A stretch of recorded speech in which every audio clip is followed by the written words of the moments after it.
Dans un coin de l'internet, une chaîne éclair chaque semaine un nouveau savoir-faire. Avec Blender 3D, elle nous enseigne modélisation, sculpte, texture, tout ça prend sans peine. La fabrique d'univers où les rêves prennent vie. Avec chaque tutoriel, elle nous éblouit. Des mondes en 3D, des créations infinies. Sur sa chaîne YouTube, la magie s'épanouit. Des formes et des volumes, elle nous montre le chemin. Avec patience et passion, elle nous tient la main. Chaque vidéo, une leçon, un savoir. Dans l'art du numérique, elle nous fait croire. Salut à tous les créatifs, soyez les bienvenus dans ce nouveau tutoriel rapide sur Blender. Aujourd'hui, on va s'attarder sur les méthodes de parentage. On en verra 8 dans ce tuto, il en existe quelques autres, mais je vais vous parler de celles que j'utilise le plus actuellement. Les autres, elles viendront dans une prochaine vidéo. Alors, installez-vous confortablement, abonnez-vous, appuyez sur le petit pouce en l'air, et c'est parti! On se retrouve donc dans Blender. Alors, ici, pour la première méthode, on va utiliser ce petit bob-omb.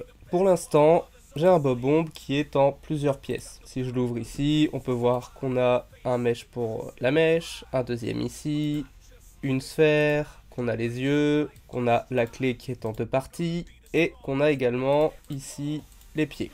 Alors, pour le moment, je vais vouloir riguer mon bob-omb, mais j'ai un souci, c'est que ma boule étant séparée des yeux et des mèches, etc., eh ben, elle va pas les entraîner avec elle, et moi je préférerais ne riguer que la bombe sur mon os. Alors avant de faire mes os, je vais sélectionner mes yeux, ici la mèche, et les deux parties de la clé, et ensuite je vais venir sélectionner mon corps. Donc pour cumuler la sélection, on maintient Shift, et la sélection principale, elle est surlignée ici en jaune par rapport au reste qui est en orange. Une fois qu'on a fait la sélection, on va faire un CTRL-P pour ouvrir le menu Set Parent To, et ici on va vouloir parenter les objets entre eux, donc on va cliquer sur Object. Maintenant, si je déplace ma sphère, j'entraîne bien les yeux, la mèche et la clé. Voilà, maintenant je vais vouloir riguer tout ça avec un squelette.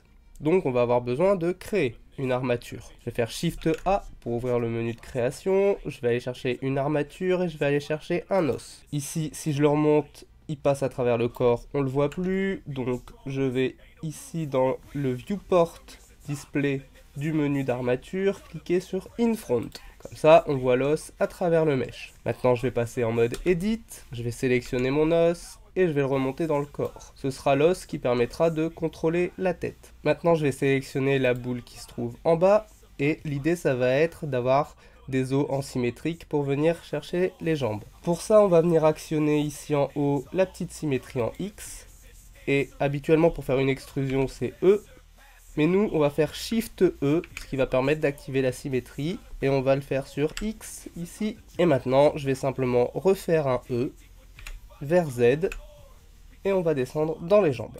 Voilà, on a notre armature, on va repasser en mode objet, et maintenant on va passer à la deuxième méthode de parentage. On va parenter des objets sur un os en particulier à chaque fois. Donc je vais sélectionner ma tête, je vais sélectionner mon armature, en jaune donc en principal, et ici en objet on va passer en pose mode. On va sélectionner l'os qui nous intéresse pour riguer l'objet. Et on va faire de nouveau un CTRL-P. Et cette fois, on va venir choisir de l'accrocher à un seul os, donc on va utiliser Bone. On va repasser en mode objet, on va sélectionner une jambe, de nouveau l'armature, et on recommence l'opération. Pose mode, on sélectionne l'os, CTRL-P, et Bone. Une dernière fois. Donc normalement, maintenant, tout notre personnage peut bouger. Si je sélectionne mon armature et que je repasse en pose mode et que je déplace un os, ici ça déplace bien le pied. Ici ça déplace bien la tête. Et ici la deuxième jambe. Cette méthode est particulièrement utile quand on veut riguer un robot, un bras mécanique, ce genre d'objet. Donc on a vu deux méthodes pour l'instant, une qui permet de gérer des objets entre eux et une deuxième qui permet de mettre un objet en rapport avec un os. Il existe une deuxième méthode pour chacune de ces parentés et on va les voir maintenant. Hop, je vais repasser en mode objet, et imaginons que je veuille pouvoir animer mon personnage sur place et gérer ses déplacements séparément. Pour ça, je vais avoir besoin d'un contrôleur externe, donc je vais avoir besoin de parenter mon squelette à un objet cible. Mais cette fois, on va utiliser une contrainte. Donc, je vais faire Shift A, je vais utiliser un empty, donc un objet vide de type cube que je vais venir placer autour de mon bob-omb. Et à partir de là, je vais pouvoir sélectionner mon armature, venir dans les contraintes et lui faire une contrainte de type child of. Ici, dans la target, la cible, je vais prendre la pipette et je vais aller sélectionner mon cube. Et maintenant, si je déplace mon cube, ça va déplacer mon objet. Mais je peux toujours déplacer mon objet à l'intérieur de celui-ci ou venir lui faire des poses. L'avantage du child of, contrairement au rig du Bones, c'est qu'ici on va pouvoir gérer très facilement son influence directement sur l'objet. Et donc c'est ce caractère d'influence qui va nous intéresser pour la méthode de parentage qui va être la deuxième qui va permettre d'attacher un objet à un os. Vous allez voir, parce que comme on va le faire également avec une contrainte, ça va avoir une utilité. Alors pour ça, on va aller ici utiliser un Mario. Et dans l'idée, si je voulais attacher le bob-omb à la main de Mario, eh bien je ne pourrais pas gérer son influence si j'utilise la méthode que je vous ai montrée plus tôt avec la pose, qu'on sélectionne un os, qu'on fasse CTRL-P et Bones. Alors cette fois, on va venir sur notre armature, on va pas lui mettre un child of, cette fois on va lui mettre une contrainte d'armature, on va lui demander d'ajouter une cible d'os, et ici on va pouvoir sélectionner l'armature du Mario et l'os qui nous intéresse. Ici, moi, je vais l'accrocher dans la main gauche, donc je vais aller chercher Hand L. Et ici, vous voyez, mon bob-omb est réglé par rapport à la main. Maintenant, si je voulais la main de Mario, j'ai plus qu'à la bouger, ça bougera le bob-omb avec. Donc, comme si j'avais attaché l'armature à cet os. La différence, c'est que à un moment, je voudrais que mon Mario puisse lâcher le bob-omb. Et bien, pour ça, je pourrais utiliser la réglette d'influence présente sur mon armature. Et donc, ici, à 0, l'os n'a aucune influence, alors qu'à 1, il a une influence maximale.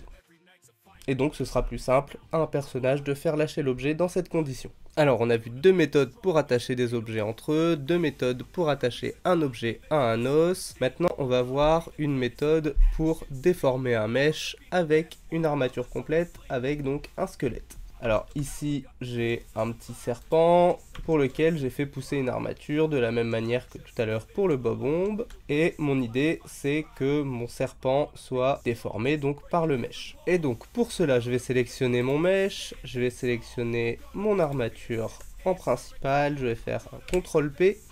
Et cette fois, donc, je veux que mon armature déforme le mesh de mon objet. Donc, je vais choisir ici With Automatic Weight, avec la chaleur donc automatique. Et maintenant, si je passe en pose mode, normalement, mon armature devrait déformer mon serpent. Pour la sixième méthode, elle va concerner le parentage d'un objet à une courbe. Alors, pour ça, hop, on va cacher ici. J'ai ici un bob-omb qui marche en boucle,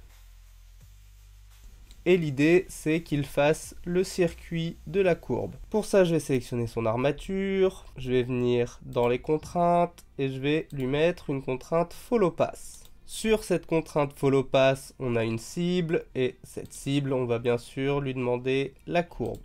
Alors il s'est bien mis sur la courbe, ici si je fais aller l'offset de 0 à 100, il fait bien le tour complet. Par contre, il ne suit pas l'orientation de la courbe.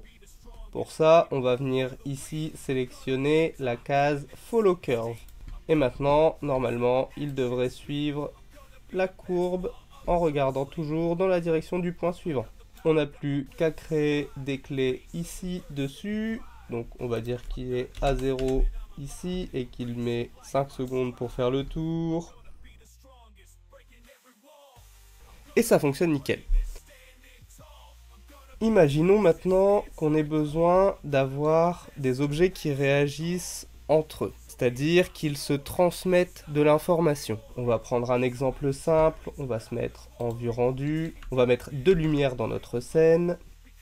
Hop, je vais dupliquer celle-là. Et imaginons qu'on veuille que cette lumière-là, bon on va même en mettre 3, 4, allez 5. Imaginons qu'on veuille que toutes ces lumières réagissent de la même manière quand je vais en changer une, qu'elles aient toutes la même intensité. Je vais les sélectionner toutes. Et ici, je vais venir dans le menu Object. On va aller chercher Link Transfer Data et on va prendre Link Object Data.